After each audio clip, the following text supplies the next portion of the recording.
নমস্কার বন্ধুরা, আমি ডাক্তার অমিত কুমার হালদার। আজকের ভিডিওতে অমনোযোগী সংক্রান্ত সমস্যার কয়েকটি হোমিওপ্যাথিক মেডিসিনের কথা বলবো, যে মেডিসিনগুলি আপনার অমনোযোগী ভাবকে সহজেই ঠিক করতে পারে এবং এই মেন্টাল সিনড্রোম ধরে আপনার শরীরে যদি কোনো সমস্যা থাকে সেক্ষেত্রে এই নির্বাচিত মেডিসিনগুলি কিন্তু খুব সুন্দরভাবে আপনার সেই সমস্যাকে ভালো করতে পারে। তো ভিডিওটি স্কিপ না করে সম্পূর্ণ দেখতে থাকুন এবং আপনি আমার চ্যানেলে নতুন হলে অবশ্যই চ্যানেলটি সাবস্ক্রাইব করে নেবেন, কারণ আমার এই চ্যানেলটিতে আমি এই ধরনের বিভিন্ন ইনফরমেটিভ ভিডিও দিয়ে থাকি যা আপনার অবশ্যই কাজে লাগতে পারে। আর যদি আপনার কোনো জিজ্ঞাসা থাকে আমাকে হোয়াটসঅ্যাপ করতে পারেন। তো আসুন তাহলে ভিডিওটি শুরু করা যাক। যে কোনো কাজের ক্ষেত্রে মনোযোগ বিষয়টি কিন্তু খুব গুরুত্বপূর্ণ। এক্ষেত্রে যদি আমরা অমনোযোগী হয়ে যাই সেক্ষেত্রে আমাদের যে কাজ সেটি কিন্তু সম্পূর্ণ হবে না এবং যথাযথ হবে না। এই সমস্যাটি যেমন বড়দের ক্ষেত্রে দেখা যায় তেমনি ছোটদের ক্ষেত্রে দেখা যায়।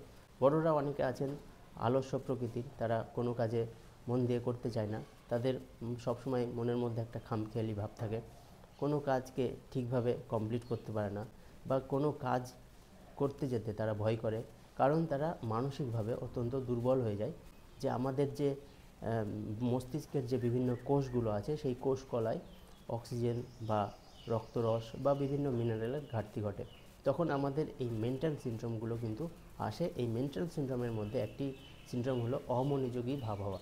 এই সিনড্রোমটা যদি এই স্টুডেন্টদের মধ্যে আসে সেক্ষেত্রে তারা পড়াশোনায় ধীরে ধীরে পিছিয়ে পড়তে শুরু করে এবং একটা সময় সেই পড়াশোনার করার যে জায়গাটা সেটা অন্য কিছুতে তারা ইনভলভ হয়ে যায়।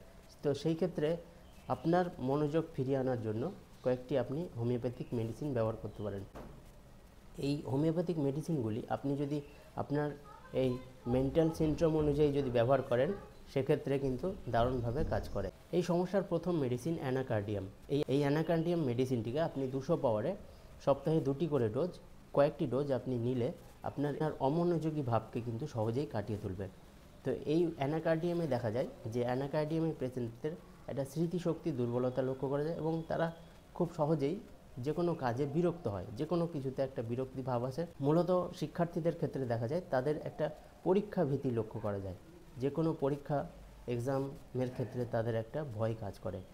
এবং এই অ্যানাকার্ডিয়াম পেশেন্টদের আরেকটি মেন্টাল সিনড্রোম দেখা যায়, তারা খুব সহজেই কাউকে অভিশাপ দিয়ে থাকে এবং খুব সহজেই তারা কোনো কিছুতে শপথ গ্রহণ করেন।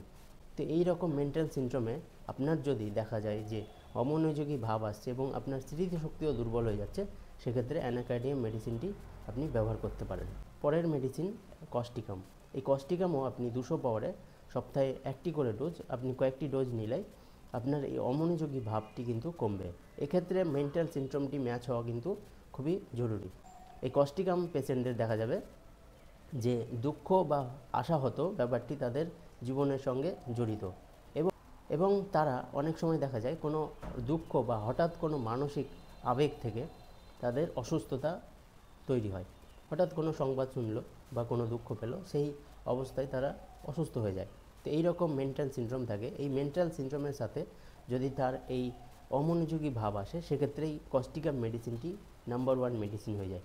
এবং কস্টিকামের পেশেন্টদের দেখা যায় যে তাদের রোগের কথা চিন্তা করলে রোগ বেড়ে যায় এবং সেই রোগটি বেশি বাড়ে যদি তার পাইলস থাকে, অর্থাৎ পাইলসের কথা চিন্তা করলো তো তার পাইলস শুরু হয়ে গেল, এই রকম একটি মানসিক অবস্থা তাদের লক্ষ্য করা যায়। তো এই পরিস্থিতিতে কস্টিকাম মেডিসিনটি দারুণভাবে কাজ করে। পরের যে মেডিসিনটির কথা বলবো সেটি হলো লাইকোপোডিয়াম। এই লাইকোপোডিয়াম মেডিসিনটিকে সপ্তাহে 1টি করে ডোজ 1 পাওয়ারে আপনি 3-4টি ডোজ নিতে পারেন।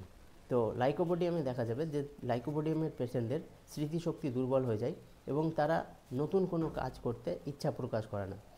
তারা গতানুগতিক যে কাজটি করে আসছে সেটি করবে, তাদের বাইরে যদি কোনো কাজ করতে দেওয়া হয় সেক্ষেত্রে তারা মনোযোগ দিতে পারে না। বিশেষত শিক্ষার্থীদের ক্ষেত্রে দেখা যায় যে কঠিন কোনো সমস্যা দিলে বা যে অঙ্কটা করে আসছে যেটি সহজ সেটি ও করছে, কিন্তু যখনই আপনি অন্য রকম একটু দিচ্ছেন তখন সে আর করতে চাইছে না। তো এই রকম অবস্থায় যদি তার অমনোযোগী ভাব আসে সেক্ষেত্রে লাইকোপোডিয়াম মেডিসিনটি খুব সুন্দর কাজ করে। এবং লাইকোপোডিয়ামের শিক্ষার্থীদের দেখা যাবে যে তারা লিখতে এবং বানান লিখতে ভুল করে, যখন লিখবে তখন সে লিখতে চায় না এবং লেখার প্রতি তাদের একটা ভয় থাকে, তার সাথে সাথে যখন লেখে তখন বানান ভুল করে প্রচুর পরিমাণে।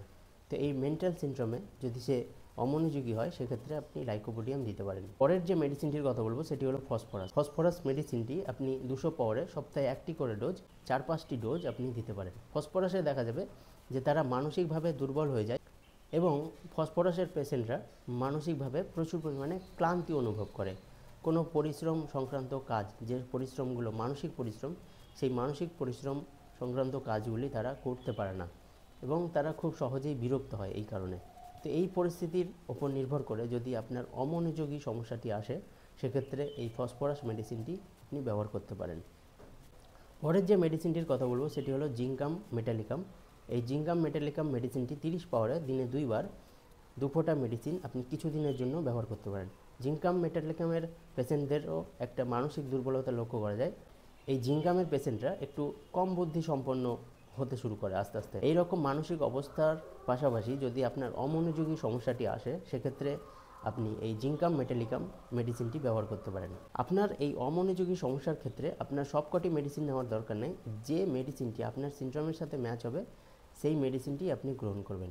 এছাড়াও এই অমনোযোগী সমস্যার আরও প্রচুর মেডিসিন আছে যা ম্যান টু ম্যান ডিফারেন্স হয়। এক্ষেত্রে একজন হোমিওপ্যাথি বলতে পারে যে আপনার মেডিসিনটি কোনটি। তো আজকের ভিডিওটি কেমন লাগলো অবশ্যই কমেন্ট করে জানাবেন। ভালো লাগলে একটা লাইক শেয়ার করবেন এবং পরবর্তী ভিডিওর জন্য আমার সঙ্গে থাকবেন। ভালো থাকবেন, সুস্থ থাকবেন। ধন্যবাদ।